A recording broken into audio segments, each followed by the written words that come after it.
मातरम, भारत माता की जय।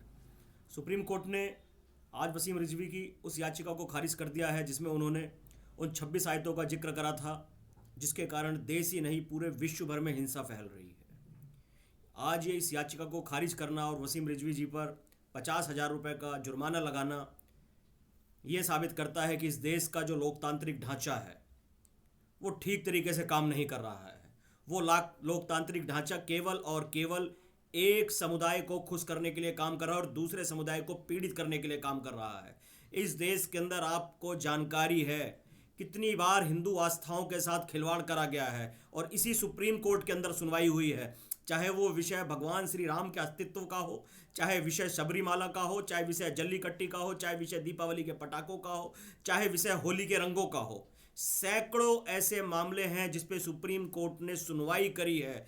क्या हिंदू के तीज त्योहार, क्या हिंदू की आस्थाएं नहीं, क्या एक मजहब के लिए ही इस देश का लोकतांत्रिक ढांचा है? और यदि एक मजहब के लिए इस देश का लोकतांत्रिक ढांचा है तो इस लोकतांत्रिक ढांचे को समाप्त कर देना चाहिए और इस देश को इस्लामिक डिक्लेयर कर देना चाहिए कि इस देश के अंदर तो केवल और केवल इस देश के तथाकथित जो अल्पसंख्यक समाज है उसी की आस्थाओं का सम्मान करा जाएगा, उसी की सुनी जाएगी। अन्यथा इस देश का जो बहुसंख्यक समाज है उसकी ना तो कोई सुनेगा और ना ही उसकी आस्थाओं का इस देश के अंदर सम्मान करा जाएगा।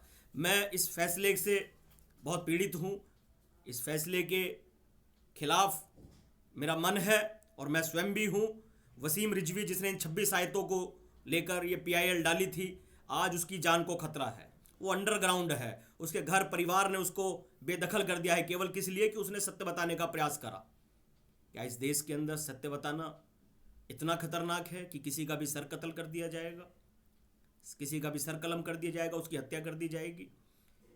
मैं निवेदन करता हूं इस देश के माननीय प्रधानमंत्री जी से, माननीय गृह मंत्री जी से, ये लोकतांत्रिक देश है तो इस देश के अंदर सबको समान तरीके से जीने का, रहने का, खाने का, पीने का अधिकार दिया जाए। मेरा निवेदन है इस देश के अंदर यदि मंदिरों में लाउड स्पीकर बजते हैं तो अवैध होते हैं, यदि मस्जिदों में बजते हैं तो वो वैध हो जाते हैं, यदि सड़कों पर मजारें बनी हैं तो वो वैध हैं, यदि सड़कों पर मंदिर बने हैं तो वो अवैध हैं।